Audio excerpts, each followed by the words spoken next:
Microsoft Excel. In a previous session, we learned about how to sort data. Sorting data is very important when you have large sets of data and you want to be sorting out depending on, let's say, for a parameter like places, or depending if it's school, you would want it to be rank wise. You can go for an alphabetical, or you also can customize it as per your own requirement.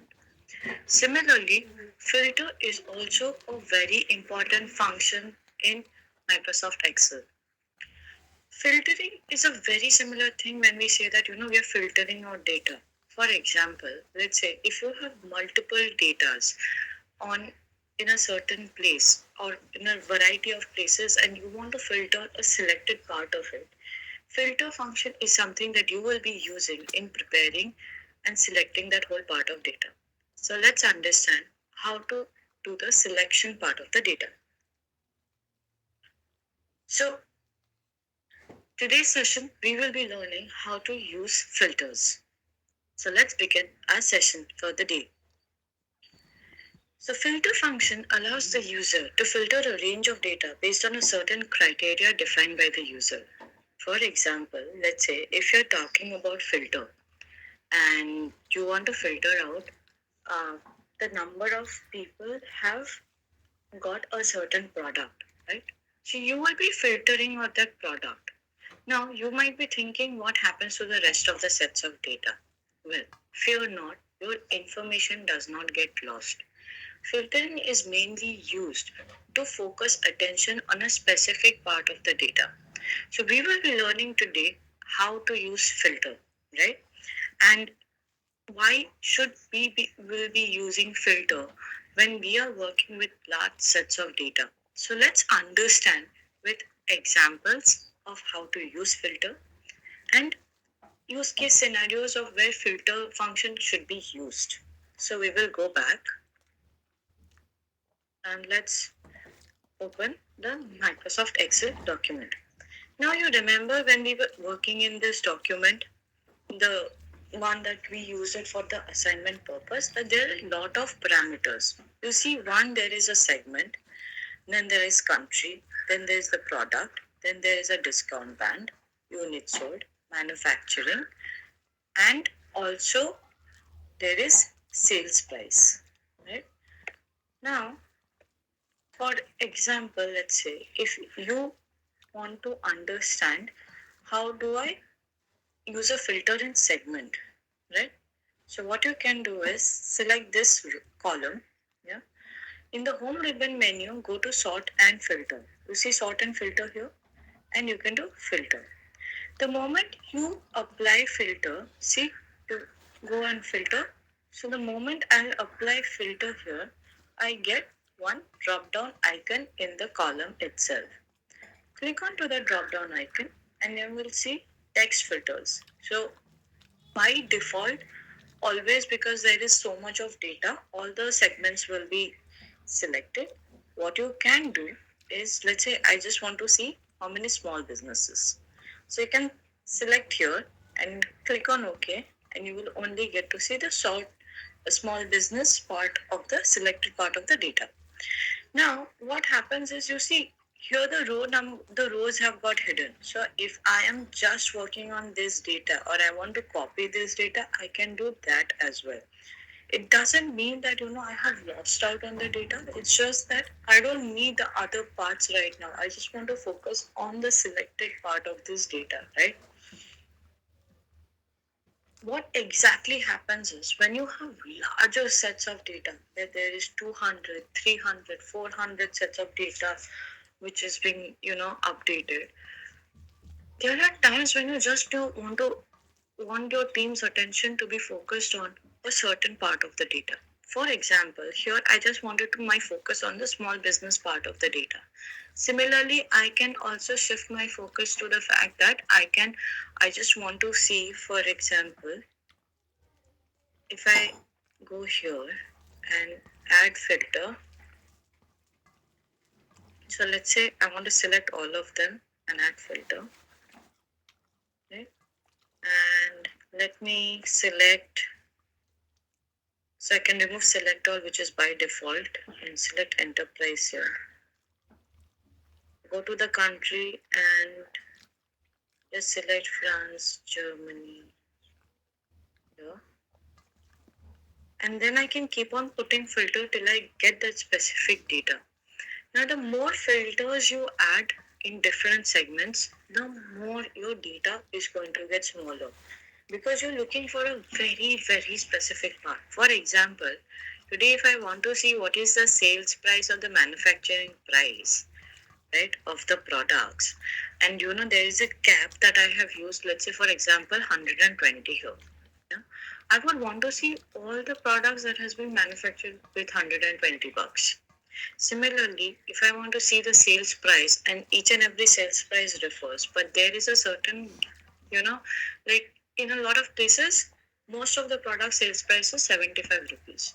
Then I'm going to filter out the 75 rupees to see in which places and products have 75 rupees have been, the sales price of the products. So very similarly, you have to filter out till you get that selected part.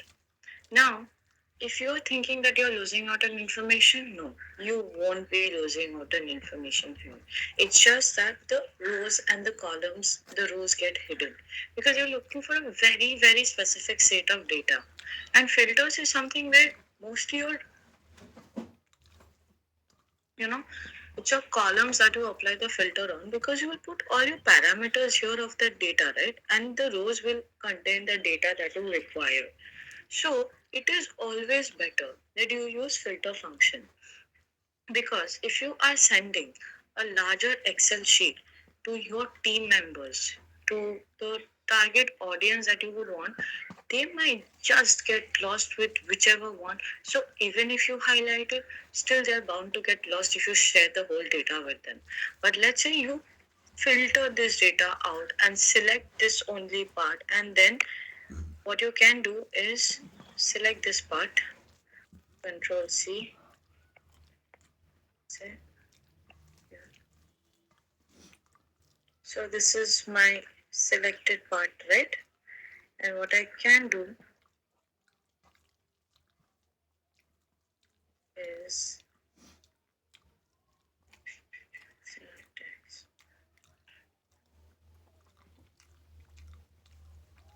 So you see, I have already got my selected part of the data. What I can do is I can even cut, copy, paste this and send it to the team member saying that this is the part I want to know what exactly is going on. Right? So you see, only this part has got copied. I haven't lost out on any of the data. It's just that I have filtered that data for a very, very specific use. So, anytime that you would want to filter your data, make sure that you are using the sort and the filter option. Now, let's say, let me remove this. I'll remove this later. Let me go back to that. So, let's say I want to go here and do select all and select all.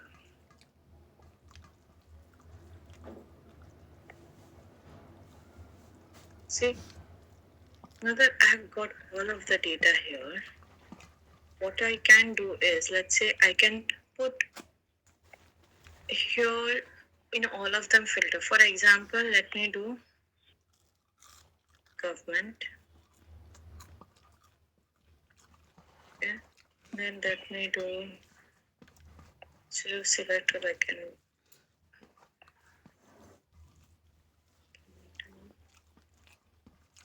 USA and I've put OK.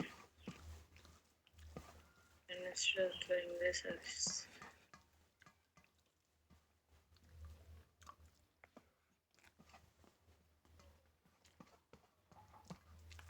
then I'm going to put here.